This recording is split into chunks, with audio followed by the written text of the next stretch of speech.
ರೇವಣ್ಣಪುರ ವಕೀಲ C V Nagesh ಅವರು strong ಆಗಿ ತಮ್ಮ ವಾದವನ್ನು ಮಂಡಿಸ್ತಾ ಇದ್ದಾರೆ. 4 ವರ್ಷದ ಹಿಂದೆನೆ ಪ್ರಕರಣ ನಡೆದಿದೆ. ಅಂದ್ರೆ ಆಕೆ ದೂರು ಕೊಟ್ಟಿದ್ದಾರಲ್ಲ, ಆ ದೂರಿನ ಪ್ರತಿಯನ್ನ ಉಲ್ಲೇಖಿಸಿ ಅವರು ಹೇಳ್ತಾ ಇರೋದು ಇದು 4.5 ವರ್ಷದ ಹಿಂದಿನ ಘಟನೆ.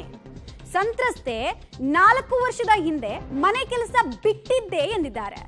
ಮನೆಯಿಂದ ಆಚೆ ಹಾಕಿಸಿ ಕಿರುಕುಳ ನೀಡಿದ್ರು ಅಂತ ಕೂಡ ತಮ್ಮ ದೂರಿನಲ್ಲಿ ಉಲ್ಲೇಖಿಸಿದ್ದಾರೆ. ಹಾಗಾದ್ರೆ ಈ ಮಹಿಳೆಯನ್ನ ಯಾವಾಗ ಮನೆಯಿಂದ ಹೊರ ಹಾಕಿದ್ರು ಅಂತ ಪ್ರಶ್ನೆಯನ್ನು ಕೂಡ ಕೇಳ್ತಾ ಇದ್ದಾರೆ ಸಿ ವಿ ನಾಗೇಶ್ ಅವರು. ದೂರು ಕೊಟ್ಟಿರುವಂತಹ ಉದ್ದೇಶ ಹಾಗೂ ಅದರ ಟ್ರಾನ್ಸ್ಪರೆನ್ಸಿ ಬಗ್ಗೆ ಬೇಸಿಕ್ಲಿ ಅವರು ಪ್ರಶ್ನೆ ಕೇಳ್ತಾ ಇದ್ದಾರೆ. ಟೈಮಿಂಗ್ ಬಗ್ಗೆ ಕ್ವೆಶ್ಚನ್ ಮಾಡೋದ್ರ ಮೂಲಕ ದೂರಿನ ಉದ್ದೇಶಕ್ಕೆ ಏನು ಅಂತ ಕೇಳ್ತಾ ಇದ್ದಾರೆ. ಡೀಟೇಲ್ಸ್ ಕೊಡ್ತಾರೆ ನರಸಿಂಹಮೂರ್ತಿ. ಈಗ ಮತ್ತೆ ಆ ಟೈಮಿಂಗ್ ಅನ್ನ, ಅಪರಾಧ ನಡೆದಿದೆ ಎನ್ನಲಾದಂತಹ ವರ್ಷವನ್ನ ಕೋರ್ಟ್ ಗಮನಕ್ಕೆ ತರೋದ್ರ ಮೂಲಕ ದೂರಿನ ಉದ್ದೇಶ ಹಾಗೂ ಇಷ್ಟು ವರ್ಷಗಳ ಕಾಲ ಸುಮ್ಮನಿದ್ದಿದ್ದು ಯಾಕೆ ಅನ್ನೋದನ್ನ ಪದೇ ಪದೇ ಕೋರ್ಟ್ ಗಮನಕ್ಕೆ ತರೋ ಪ್ರಯತ್ನ ಮಾಡ್ತಾ ಇರೋ ಹಾಗೆ ಕಾಣಿಸ್ತಾ ಇದೆ.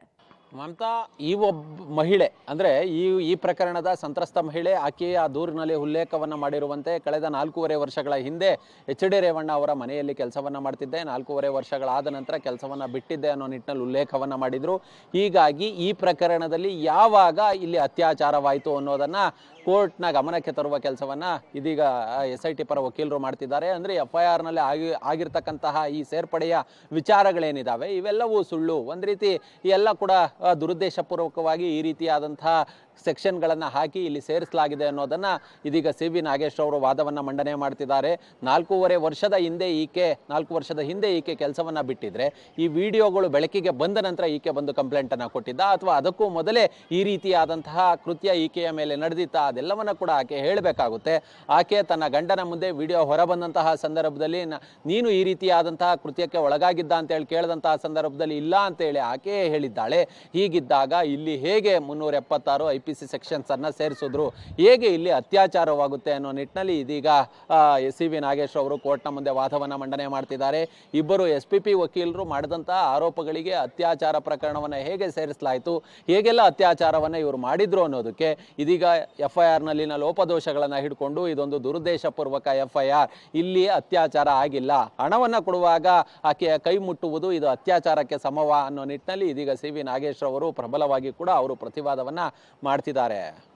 ನರಸಿಂಹಮೂರ್ತಿ, ಇಲ್ಲಿ ತನಿಖಾಧಿಕಾರಿಯ ಹೈಡ್ ಅಂಡ್ ಸೀಕ್ ಅಥವಾ ಫೌಲ್ ಪ್ಲೇ ಆಗಿದೆ ಅನ್ನೋದನ್ನ ಕೋರ್ಟ್ ಗಮನಕ್ಕೆ ತರ್ತಾ ಇರೋದಾ ಇದು? ಹಾಗಾದ್ರೆ ನಿಜ. ಅಂದರೆ ಪ್ರಕರಣದಲ್ಲಿ ಈಗಾಗಲೇ ತನಿಖಾಧಿಕಾರಿ ಒಂದಷ್ಟು ಲೋಪದೋಷಗಳನ್ನು ಮಾಡಿದ್ದಾರೆ. ಯಾವಾಗ ಇವ್ರಿಗೆ ತನಿಖಾಧಿಕಾರಿ ಅಲ್ಲಿನ ಸಬ್ ಇನ್ಸ್ಪೆಕ್ಟರ್ಗೆ ಕಂಪ್ಲೇಂಟ್ ಬಂತು, ಅಲ್ಲಿದ್ದಂತಹ ಕಂಪ್ಲೇನೆಂಟ್ ಪಾರ್ಟಿಗೆ ಹೇಗೆ ಈಕೆ ಒತ್ತಡದಲ್ಲಿದ್ದಾಳೆ, ಭಯದಲ್ಲಿದ್ದಾಳೆ ಅನ್ನೋದು ಗೊತ್ತಾಯಿತು. ಅವರು ಬೆಂಗಳೂರಿಗೆ ಬಂದು ಇಲ್ಲಿಂದ ಆ ಕಂಪ್ಲೇಂಟನ್ನು ತೆಗೆದುಕೊಂಡು ಹೋಗಬೇಕಿತ್ತ. ಯಾರೋ ಈ ಕಂಪ್ಲೇಂಟನ್ನು ಮೊದಲೇ ರೆಡಿ ಮಾಡಿಟ್ಟಿದ್ರು, ಅದು ಕೂಡ ಗಣಕೀಕೃತ ಕಂಪ್ಲೇಂಟು, ಆಕೆ ಸ್ವತಃ ಹ್ಯಾಂಡ್ ರೈಟಿಂಗ್ನಲ್ಲಿ ಬರೆದಂತಹ ಕಂಪ್ಲೇಂಟ್ ಅಲ್ಲ ಇದು, ಅದನ್ನು ಆಕೆಯೇ ಕೂಡ ಹೇಳಿದ್ದಾಳೆ. ಹೀಗಾಗಿ ಇಲ್ಲಿ ಈಕೆಯಿಂದ ಯಾರೋ ತಯಾರು ಮಾಡಿಟ್ಟಿದ್ದಂತಹ ಕಂಪ್ಲೇಂಟ್ಗೆ ಸಹಿ ಹಾಕಿಸಿ ತೆಗೆದುಕೊಂಡು ಹೋಗಿದ್ದಾರೆ. 4.5 ವರ್ಷಗಳ ಹಿಂದೆ ಈ ಘಟನೆ ನಡೆದಿದೆ ಅನ್ನೋದಾದರೆ ಇಷ್ಟು ದಿನ ಇವರು ಏನು ಮಾಡ್ತಿದ್ರು, ಈ ವಿಡಿಯೋಗಳು ಹೊರ ಬಂದ ನಂತರ ಯಾಕೆ ಈ ರೀತಿಯಾಗಿ ಬಂದು ಅತ್ಯಾಚಾರ ಆಯಿತು ಅನ್ನೋ ನಿಟ್ಟಿನಲ್ಲಿ ಇವರು ದೂರನ್ನು ಕೊಡ್ತಿದ್ದಾರೆ. ಹೀಗಾಗಿ ಎಲ್ಲೋ ಪ್ರಿಪೇರ್ ಆದಂತಹ ಕಂಪ್ಲೇಂಟ್ಗೆ ಸಹಿಯನ್ನು ಮಾಡಿದ್ದಾರೆ. ಇಲ್ಲಿ ಐವೋ ಕೂಡ ತಪ್ಪಿತದ ಅಂದರೆ ಸರಿಯಾದ ಕ್ರಮವನ್ನು ಅನುಸರಿಸಿಲ್ಲ ಅನ್ನೋದನ್ನು ಕೂಡ ಗಮನಕ್ಕೆ ತರ್ತಿದ್ದಾರೆ. CRPC 154 ಅಡಿ ಇಲ್ಲಿ ಈ ಪ್ರಕರಣದಲ್ಲಿ ಸಂತ್ರಸ್ತ ಮಹಿಳೆ ಅಥವಾ ಈ ತರಹದ ದೌರ್ಜನ್ಯ ಪ್ರಕರಣಗಳು ನಡೆಯುವಾಗ ಓರ್ವ ಮಹಿಳಾ ಅಧಿಕಾರಿ ಜೊತೆಯಲ್ಲಿರಬೇಕು. ಈ ಸಂತ್ರಸ್ತ ಮಹಿಳೆಯ ಹೇಳಿಕೆಯನ್ನು ದಾಖಲು ಮಾಡುವ ಸಂದರ್ಭದಲ್ಲಿ, ಆಕೆ ಕಂಪ್ಲೇಂಟ್ ಕೊಡೋದಕ್ಕೆ ಬಂದಂತಹ ಸಂದರ್ಭದಲ್ಲಿ ಅವನ್ನ ವಿಡಿಯೋ ಚಿತ್ರೀಕರಣ ಮಾಡಬೇಕು. ಇದ್ಯಾವುದು ಕೂಡ ಇಲ್ಲ, ಆಗಿಲ್ಲ. ಹೀಗಾಗಿ ಗೊತ್ತಾಗ್ತಿದೆ ಇದು ದುರುದ್ದೇಶಪೂರ್ವಕವಾಗಿ ಈ ಒಂದು FIR ಅನ್ನು ಮಾಡಲಾಗಿದೆ ಅನ್ನೋ ನಿಟ್ಟಿನಲ್ಲಿ ಸಿ ವಿ ನಾಗೇಶ್ ಅವರು ವಾದವನ್ನ ಮಾಡ್ತಿದ್ದಾರೆ. ರೈಟ್ ನರಸಿಂಹಮೂರ್ತಿ, ಹಾಗೆ ಸಂಪರ್ಕದಲ್ಲಿರಿ. ಒಟ್ನಲ್ಲಿ ಮಹಿಳೆ ಕೊಟ್ಟ ದೂರಿನ ಪ್ರತಿ ಹಾಗೂ ದಾಖಲಾಗಿರುವಂತಹ FIR ಹಾಗೂ ತನಿಖಾಧಿಕಾರಿಯ ಕಾರ್ಯವೈಖರಿ ಬಗ್ಗೆ ಪದೇ ಪದೇ ಪ್ರತಿ ಆರ್ಗ್ಯುಮೆಂಟ್ ನಲ್ಲೂ ಪ್ರಶ್ನೆಯನ್ನ ಎತ್ತಿದ್ದಾರೆ ಹಿರಿಯ ವಕೀಲ ಸಿ ವಿ ನಾಗೇಶ್ ಅವರು.